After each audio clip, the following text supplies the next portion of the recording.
Okay, today we're going to start off with a little bit of rolling.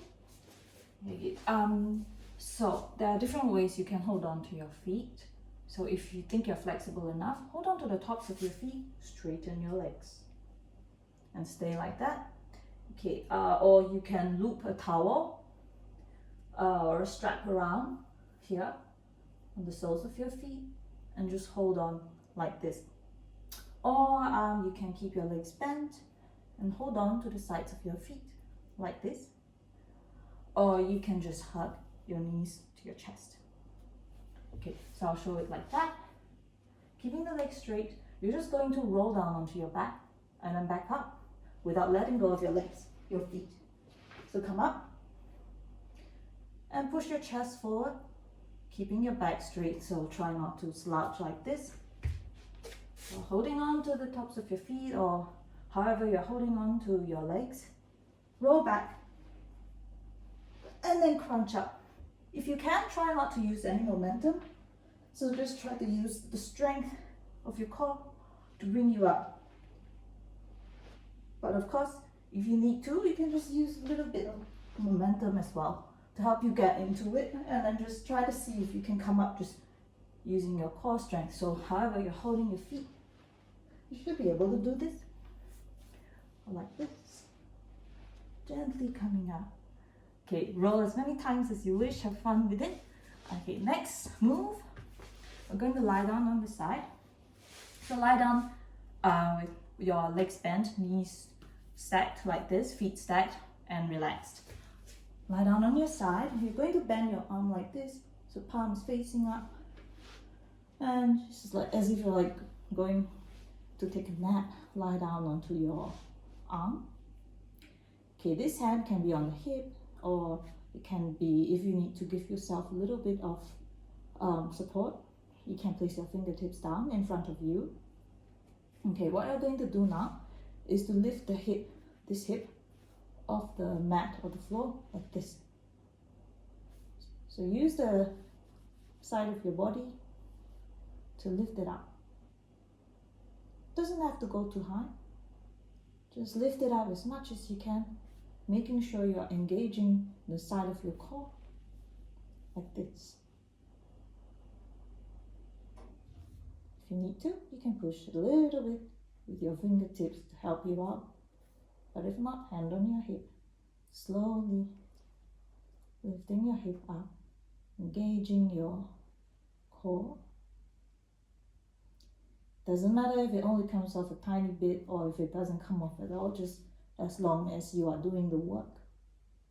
And then of course when you are done on one side, move on to the other side, same thing, knees and feet, our legs are stacked, lying on your arm, relaxed, and when you're ready, lift the hip up. You could find that one side's easier than the other, so maybe do a few more times on your weaker side. All right, next, come into down dog position, downward facing dog. So hands kind of shoulder width apart. Tuck your toes, push your hips up towards the ceiling and then back. Doesn't matter if your heels can't touch the floor, you can also keep your knees slightly bent, push your chest towards the back. Okay, here you may find it a little bit easier to elevate your foot, so place a block.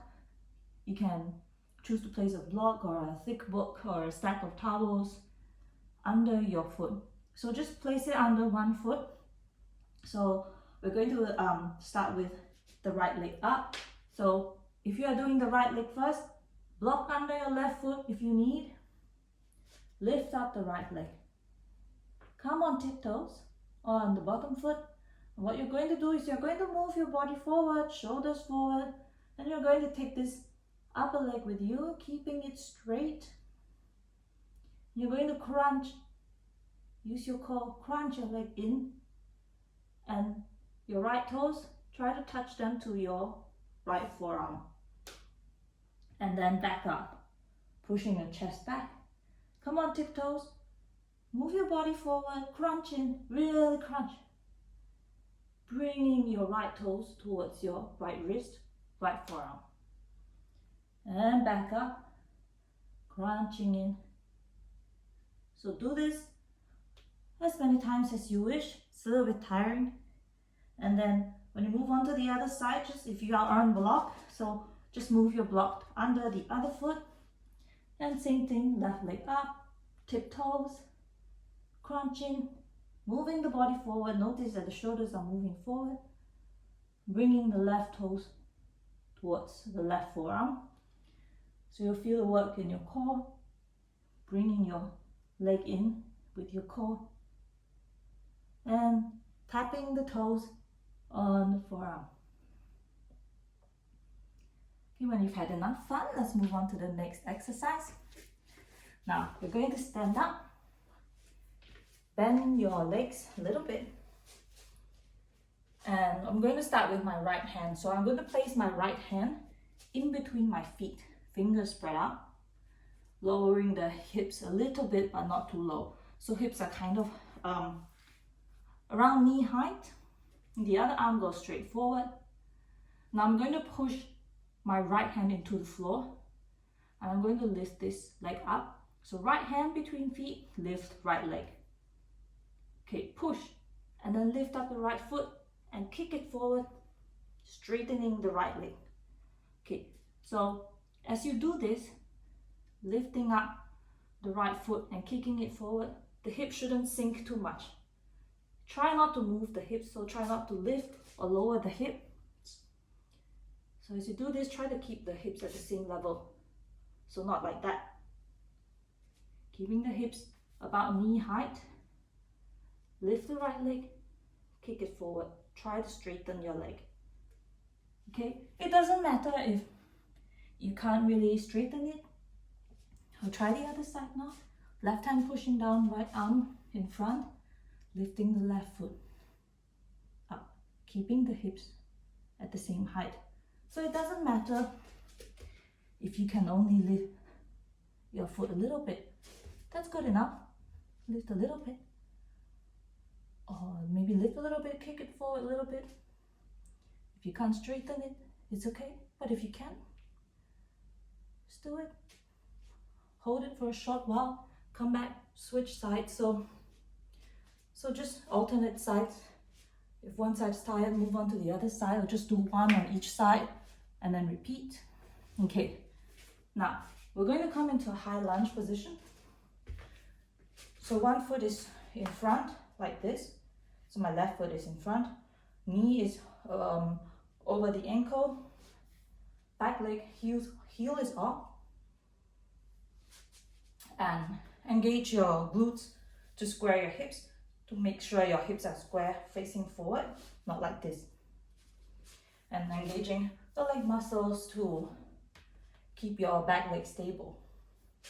So now I'm going to place my fingertips down by my front foot.